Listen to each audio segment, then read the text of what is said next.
আপনাদের কি কোনো সেন্স নাই? রাতা বেহোশের মতন গাড়ি চালান। আপনি ঠিক আছেন? না হ্যাঁ জন্টিত। আচ্ছা, এই পাশেই আমাদের আশ্রম আছে, আপনি আমার সাথে চলেন। খাল একটু পানি নিয়ে আসো তো। নেবো, পানিটা খাও। আপনি খাইছেন দুপুরে? তুমি কোথায় থাকো এখন? কোথায় থেকে আসছো?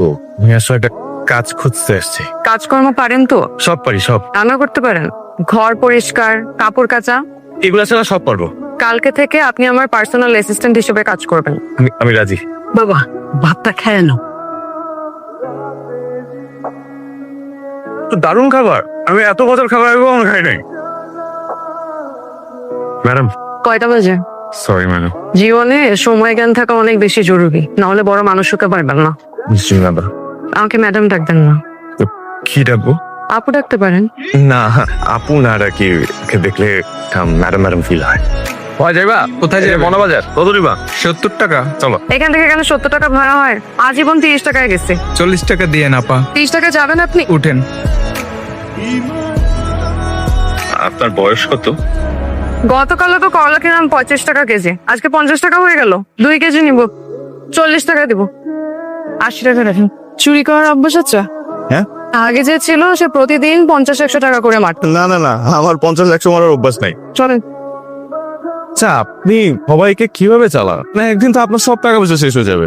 আমি চালাই না, বিদেশের বিভিন্ন নন প্রফিটেবল অর্গানাইজেশন আছে। তো বন্ধু একদম চোখ খুলবা না, ঠিক আছে? কি হচ্ছে আমি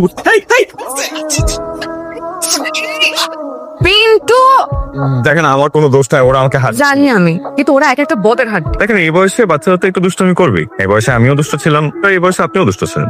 আপনার কেন মনে হলো আমি দুষ্ট ছিলাম? আমার তো মনে হয় আপনি এখনো দুষ্ট, খালি প্রকাশ করেন না।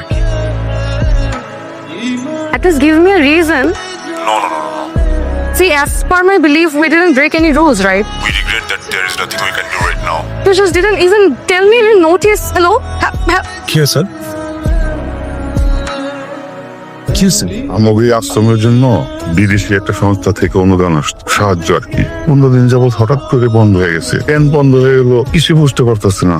এখন কেমনে চলবে আশ্রম, এটা নিয়ে মায়ের খুব চিন্তায় আছে।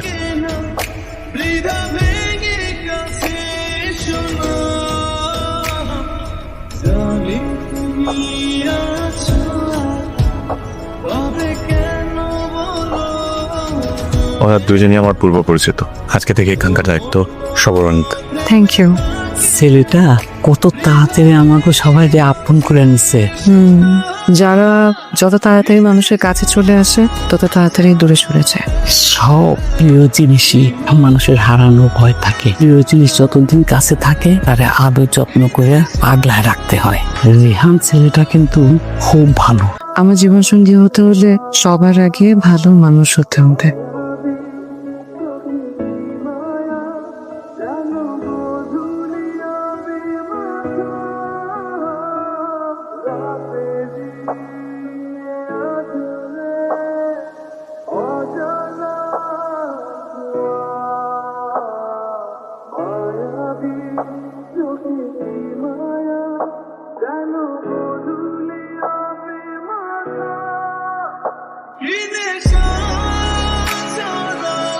আপনার কে?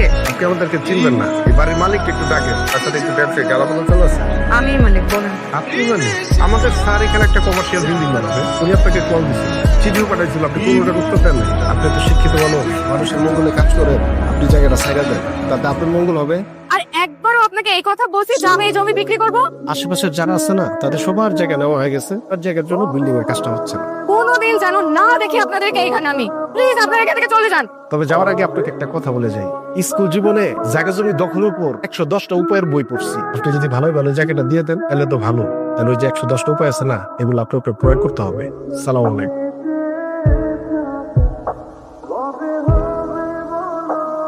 সকাল থেকে এখানে কারেন্ট নাই, আপনি একজন লোক পাঠাবেন কাইন্ডলি প্লিজ। জি।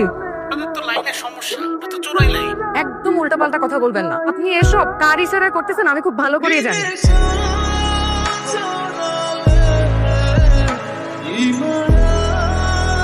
হ্যালো। অনেক ভালোভাবে বুঝে আসছিলাম, আপনি জিনিসটা বুঝেন না। মাত্র তো কারেন্ট গেছে, কিছুদিন পর কারেন্টের মতো বাড়িটাও যাবো। ভালোই ভালোই কইতাছি বাড়িটা ছেড়ে দেন, আপনার মঙ্গল হইব। সামনে কিন্তু অনেক বড় ক্ষতি অপেক্ষা করতেছে আপনার জন্য।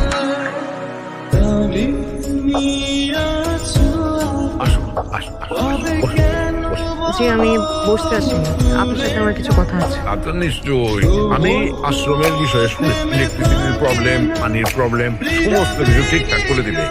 মাথা ঠান্ডা করে বসুন, বলুন কি বলতে চান? জি আমি আশ্রমের ব্যাপারে কথা বলতে এসেছি। যে প্লটটা নিয়ে আপনারা উঠে পড়ে লেগেছেন, আপনি কি নিজের পরিবর্তন ছাড়া কিছু চিন্তা করতে পারেন না?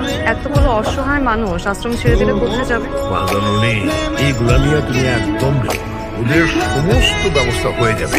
আপনি কি ব্যবস্থা করবেন? জায়গায় জায়গায় ওদের থাকার ব্যবস্থা করে দেবেন? সেটাও যদি করেন কতদিন করবেন?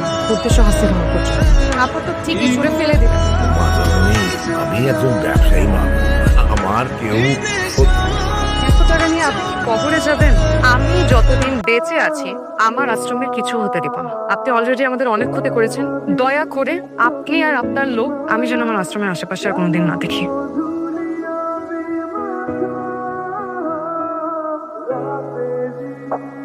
এনি কে? এটা আমার ছেলে রেহান চৌধুরী। এটা আগে দাও।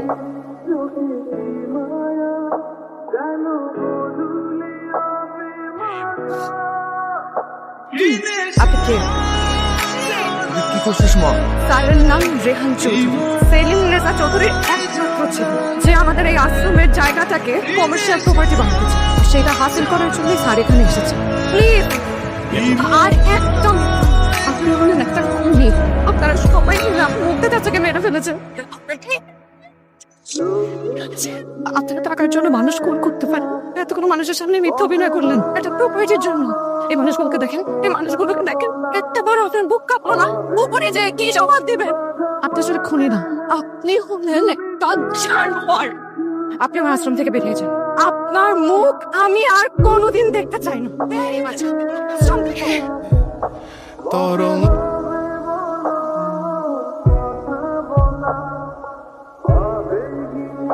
ওরা দুজনই আমার পূর্ব পরিচিত। আজকে থেকে এখানকার দায়িত্ব সবরণ। এনি কে? আমার ছেলে রেহান চৌধুরী। বাবা তোমার সাথে আমার 2 মিনিট কথা আছে।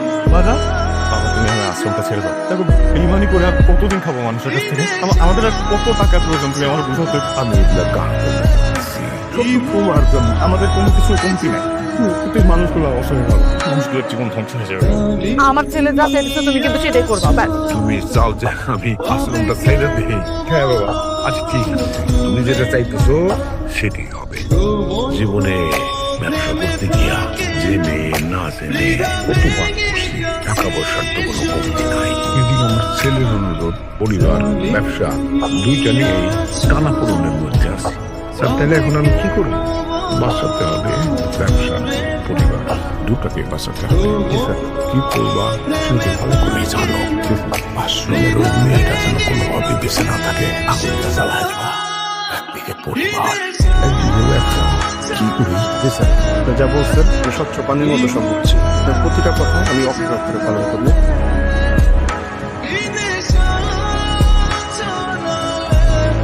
আপনি এখানে কেন আসছেন? আপনাকে একবার বলছেন এই আশ্রমে আর কোনোদিন না আসতে। আপনি কোথায় যাচ্ছেন? আপনি তুমি বুঝতেছো না? আমি বুঝতে চাইও না। আমাকে বুঝতে হবে। সবসময় নিজের জায়গা থেকে দেখলে তো হবে না, একবার আমার জায়গা থেকে দেখার চেষ্টা করো। দেখবো আমি আপনার জায়গা থেকে। সেটা তুমি দেখতে চাও না, আমি মিথ্যা বলছি। তোমার জন্য আমি এখানে সকলের সাথে মিশছি, তোমার জন্য।